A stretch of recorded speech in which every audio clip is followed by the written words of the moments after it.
I'm Hillary McClure, Multimedia Director at Cybercrime Magazine. Welcome to Let's Talk SOC, a Cybercrime Magazine podcast series brought to you by Secureworks, a leader in cybersecurity, empowering security and IT teams worldwide to accelerate effective security operations. Joining me today is Ken Deitz, Chief Security Officer and Chief Information Security Officer at Secureworks. To start off, Ken, want to tell us a bit about your background and role at Secureworks? Like you mentioned, I'm the Chief Security Officer and also the Chief Information Security Officer. The second part, the Information Security Officer, takes up the majority of my job. So we're a tech company that provides security services and products.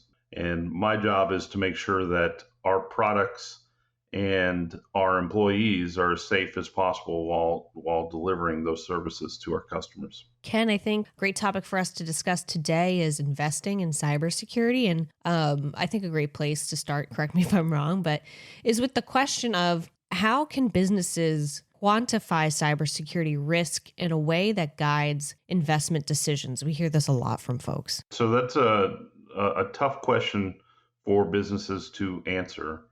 And there are several different schools of thought out there, but the main thing that businesses need to focus on is actually quantifying the risk.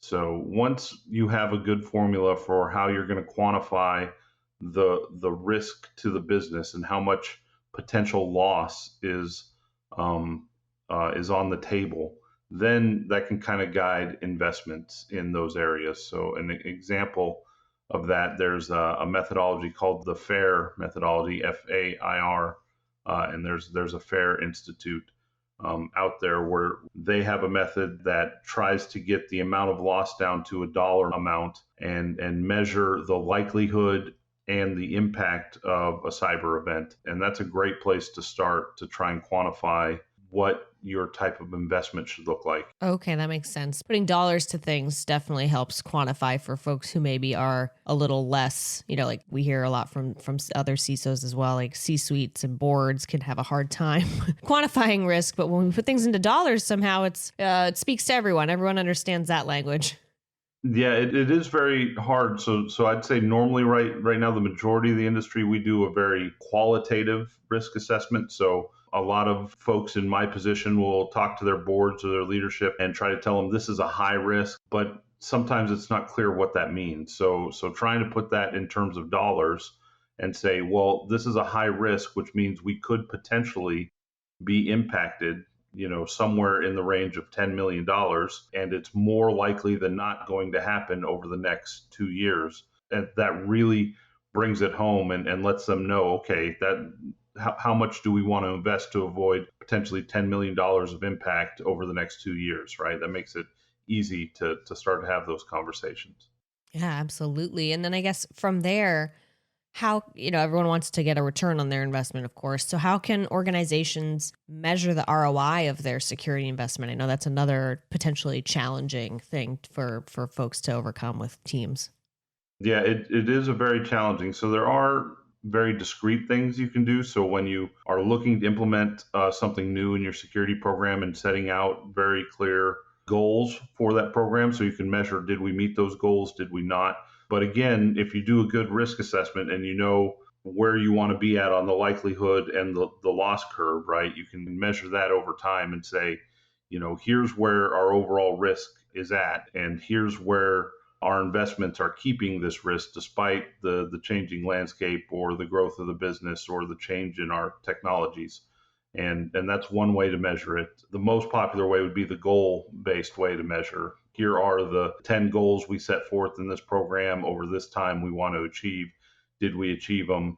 Did we hit our budget? Did we not? Right? Those sorts of things.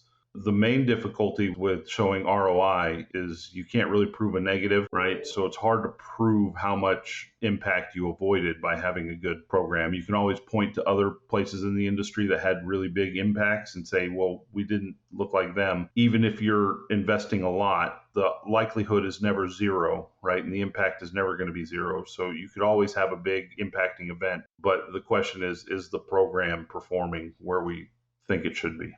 When teams are pulling together budgets for the year, I mean, we're almost at year end, so anyone who's on a calendar year is going to be thinking about these things. Sometimes I know the budget for security can land within the greater IT budget because of how things are broken out, what have you. So how about how much of the quote unquote IT budget should go toward security, in your opinion, Ken? So this is a tough one. So there are some benchmarks out there. I think Gartner has some great ones that may be a little aged now, but they have some benchmarks out there how much total technology spend goes towards security, and it's pretty widely varied by industry. But if you look at kind of the top of the market, the most secure institutions, financial institutions, security organizations like ours, and you're looking close to 10% of their total IT budget on security, and that's a big chunk. Whereas you'll see less mature organizations or industries will be spending, sometimes south of 5% or 4% of their IT budget. And not surprisingly, some of those would be industries where we've saw large impacts, like the pipeline ransomware the attack recently, right? That those are industries where they're really spending, single digit of their tech budget on security. Ken, my final question for you, which is always another burning question that everyone has, is how can security leaders get buy-in from C-suite execs and boards to invest in SOC? That's a great question. I would say the first step is you don't want to just go in there and scare them, right? That seems to be a tactic that a lot of CISOs have taken over the years, and it's an old standby, but it has very limited effectiveness, and it'll wear off very quickly when, if you do your job and bad things don't happen, right, you can't keep the fear level extremely high. So I'd say making sure that your pitch is not fear-based, but fact-based, and focusing on the amount of risk reduction you think is appropriate for the business. And that'll be a negotiation. That'll be a talk with the leadership of the company. Some companies want to take more risk. Some companies want to take less risk. Some businesses require more risk.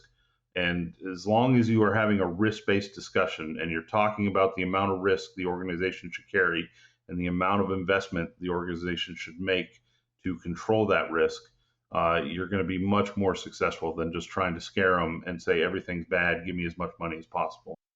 Yeah, that makes a lot of sense, but I can see why that's probably an old go-to for folks, especially with everything that's happening now. But scaring people and asking for money is probably, in general, not the greatest approach.